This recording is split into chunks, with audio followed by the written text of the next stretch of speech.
Sementara itu, Komisioner Kompolnas Khoerul Anam memberikan penjelasan terkait ponsel dan akun media sosial ADP yang sempat aktif setelah dinyatakan meninggal. Anam juga menyatakan kepolisian terbuka untuk memberikan informasi kepada keluarga terkait kematian ADP. Perlukan lagi pendalaman, ya monggo. Informasinya kami tadi sudah sampaikan dan mereka memastikan akan terbuka kepada permintaan keluarga untuk meminta informasi kembali. Nah, apa yang perlu diminta monggo aja terserah. Tapi kalau di publik misalnya terkait soal kenapa HP-nya kok hidup tanggal 8 misalnya ya, HP-nya hidup tanggal 8 itu sudah ada penjelasan sebenarnya. Di preskon juga sudah ada penjelasan, cuman lebih teknisnya yaitu berhubungan dengan laptop. Ya, laptopnya kondisinya bagaimana, diambil di mana, ya, mereknya apa kami sudah tahu. Tapi silakan aja itu ditanya ke pihak Polda karena itu cukup detail. Ya, kami ditunjukin foto-fotonya, kami ditunjukin videonya ketika posisi pertama kali laptop itu, sehingga laptop itu masih connect dengan HP, sehingga ya ketika dibuka layarnya masuk itu. Makanya besoknya tanggal 8-nya itu masih connect. Nah, itu salah satu yang penting dan itu sudah dijelaskan sebenarnya dalam preskon dan dalam penjelasan yang sifatnya tertutup itu juga iya. Nah, terkait IG masih nyala misalnya, ya kalau kita lihat di media ya dicek aja, ditanyain juga boleh karena kan IG itu kan bisa diakses oleh yang punya karena yang punya almarhum. Ya mungkin ada mekanisme di IG yang di situ bisa membuka kayak dan sebagainya, itu bisa dilacak.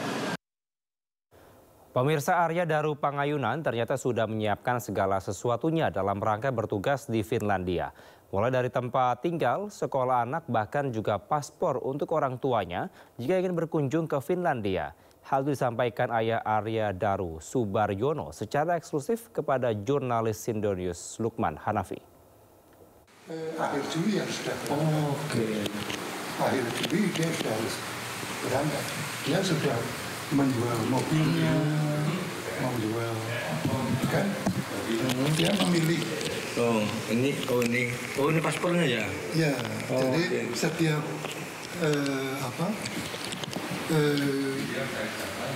diplomat yang akan segera berangkat itu orang tua dan mertuanya itu oleh Kemenlu diberi paspor.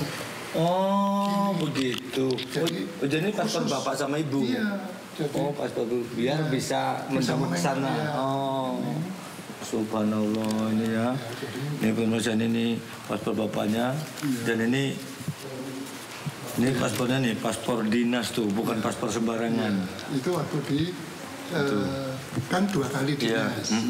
Itu waktu di Dili. Oh, Dili. Yang ini yang mau ke Finland. Ya. Ini yang Dili. Oh, Dili. Oke. Yang ini yang akan ke Helsinki. Oh, Helsinki. Berarti kalau di logika, secara logika, ketika ini sudah lengkap, masa sih melakukan yang aneh-aneh? Kan begitu ya Pak ya? Sudah lengkap. Packing baju anak-anak semua sudah semua. Oke. Pesan ke apartemen sudah jadi kayaknya kalau kemudian meninggal tanpa ada jasanya, ya seperti diri polisi tanpa ada ada ketepatan pihak lain, itu menjadi aneh bagi kami. Iya. Bagi kami karena dia begitu semangat juga untuk kemudian anak-anak apalagi untuk segera seperti dulu kan ini. Iya betul. Penempatan yang ke negara ketiga. Oh, oke. Waktu di Myanmar, dia waktu itu masih lokal staff. Betul. Belum sebagai diplomat. Betul. Tapi dia kemudian ikut tes, lulus, kemudian menjadi. Pemirsa, atasan Arya Daru Pangayunan di Direktorat Perlindungan WNI Kementerian Luar Negeri, Yuda Nugraha, resmi dilantik sebagai Duta Besar Uni Emirat Arab. Yuda dilantik bersama 7 duta besar luar biasa dan berkuasa penuh Republik Indonesia di Istana Kepresidenan Jakarta kemarin.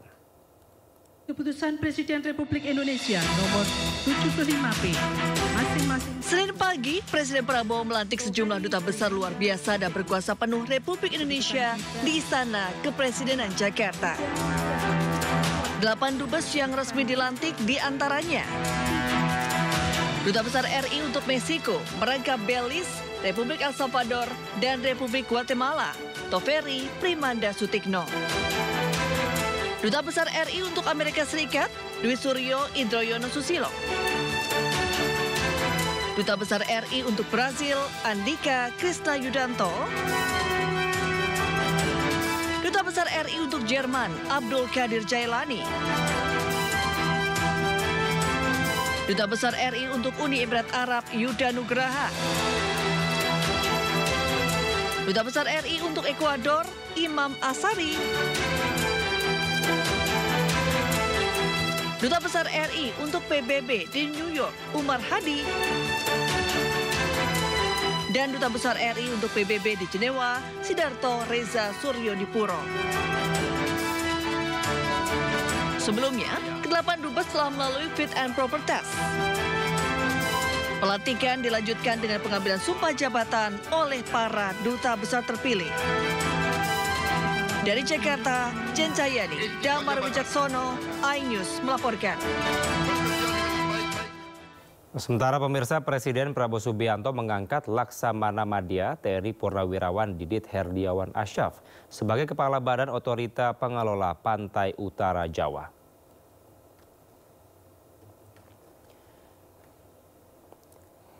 Didit merupakan seorang birokrat dan tokoh militer Indonesia yang saat ini menjabat sebagai Wakil Menteri Kelautan dan Perikanan.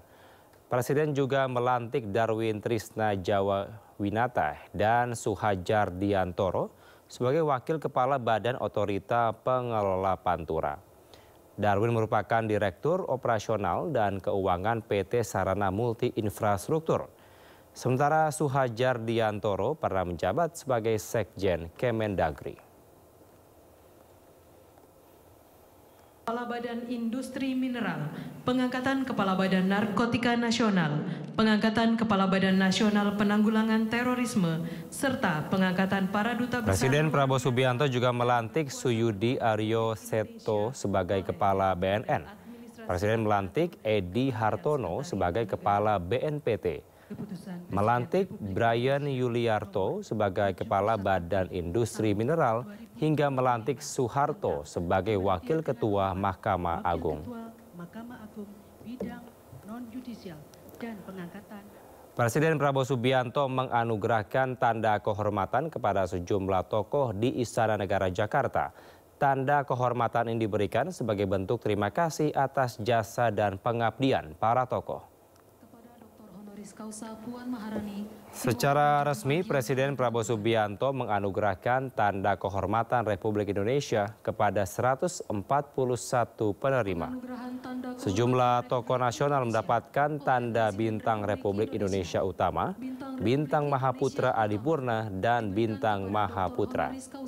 Selain itu, Prabowo juga memberikan tanda jasa Bintang Kemanusiaan, Bintang Budaya Paramadharma, dan Bintang Sakti. Beberapa pejabat yang mendapatkan tanda kehormatan diantaranya Puan Maharani, Zulkifli Hasan, dan Teddy Indra Wijaya. Tanda kehormatan ini diberikan sebagai bentuk terima kasih atas jasa dan pengabdian para tokoh yang diharapkan menjadi warisan bagi generasi penerus. Turut hadir dalam acara tersebut Wapres Gibran Rakabuming Raka, Kepala Lembaga Negara, dan para Menteri Kabinet Merah Putih.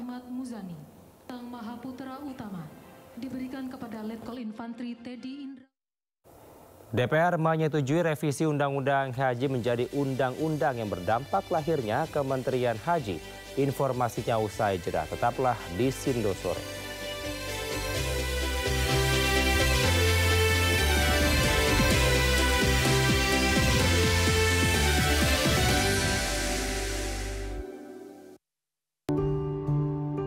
Karena mata penting.